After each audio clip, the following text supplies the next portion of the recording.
Did you tire of listening to Dr. Strange's stories? The ones where multi-tentacled old ones feasted on cavemen? Nah, actually that sounds up my alley. I just needed some fresh air. Plus, Robbie likes to crank the volume on his video games, and I don't like loud noises. Right, your costume is sensitive to powerful sonics. You know, it's funny. My other has protected me from so many things over the years. Sometimes pushes away more than just bullets.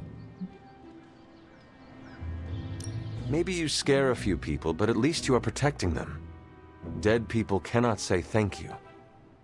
Honestly, most of the time, the people I save are too scared to say anything. Fear can be incredibly disabling. That's one way to put it. I should probably carry a backpack full of fresh underwear for all the bladders I disable. So your other's appearance is functional, but is it necessary? Maybe not. I'm not the only person who bonded with my symbiote. The suit often changes appearance with each new host. Have you ever considered adopting a new look? I could probably change my appearance, but the truth is, I like being intimidating. It makes me feel powerful. I am learning that the man behind the mask is less intimidating. It sounds a bit like an after-school special, but thanks, Hunter. Just don't tell Parker. Or, actually, don't tell anyone. You and your symbiote have an interesting relationship. It's simultaneously the strangest relationship I've ever had, as well as the most comforting. Thanks for talking about it, Hunter. I don't think everyone inside would take the time to understand how I tick.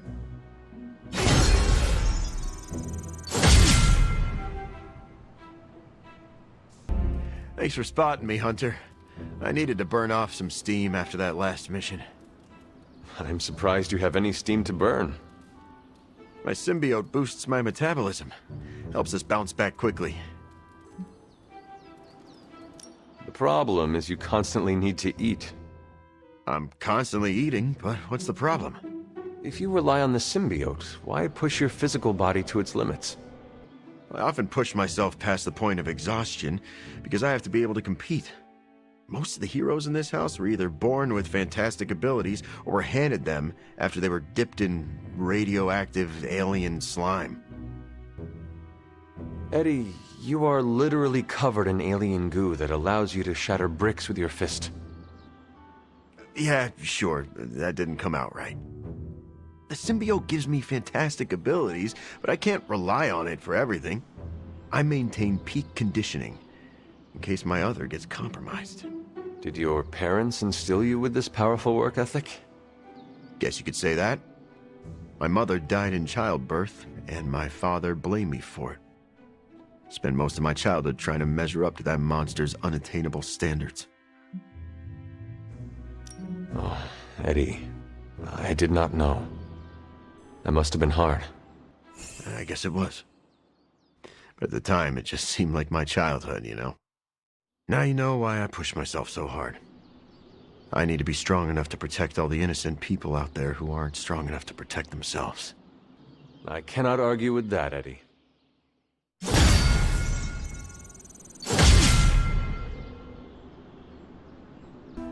This chapel brings back some old memories. How? Your first time at the Abbey was when Peter and I brought you here. True.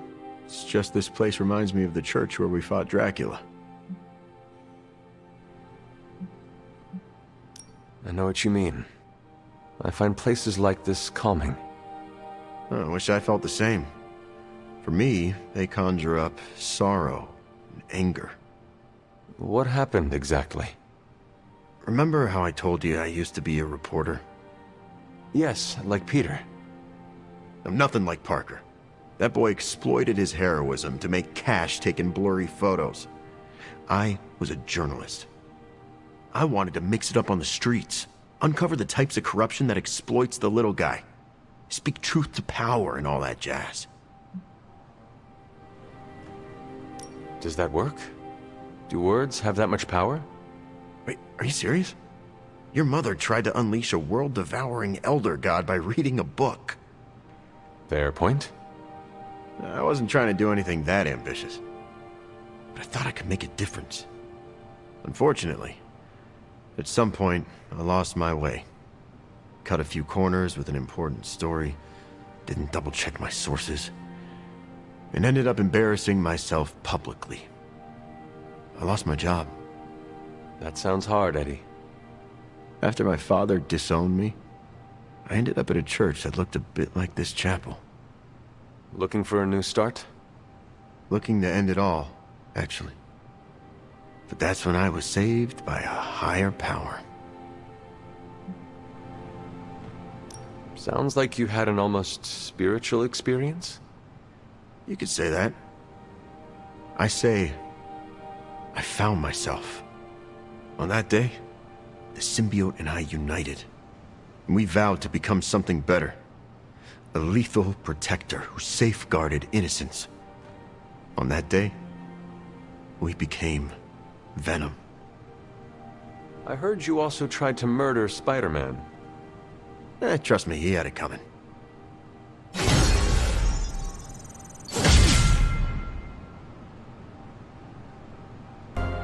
You know, some days I feel a pull.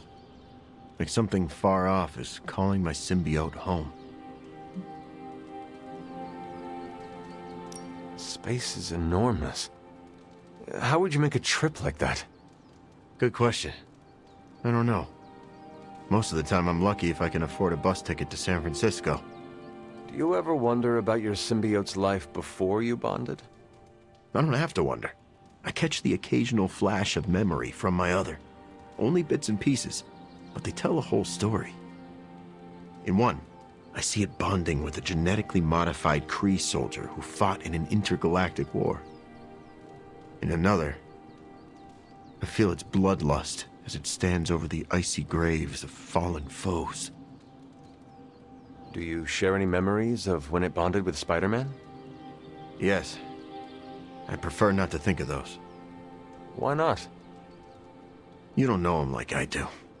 Why do you hate him so much? It's a long story. Then you better start talking. As Tony would say, we are burning daylight. Fine. Spider-Man rejected us. That was not a long story. I'm getting to it. Remember how I said I lost my journalist job because of some embarrassing reporting?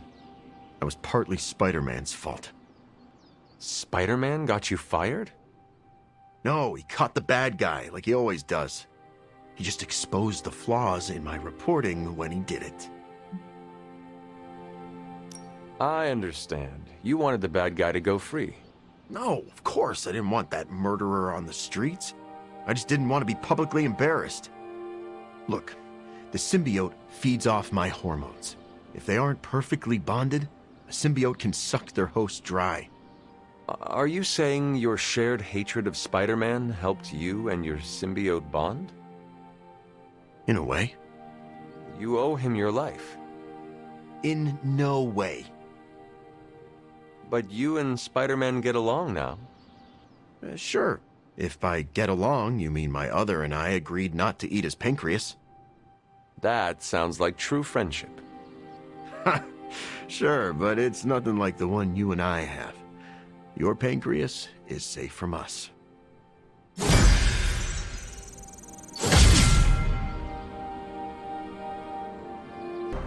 I'm really starting to get used to this place.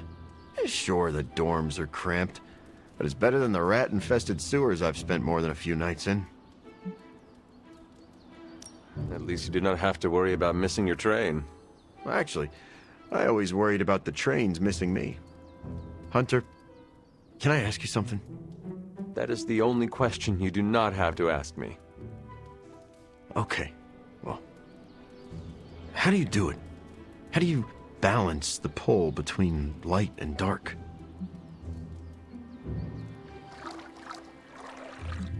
The light and dark you feel inside are not at odds with each other.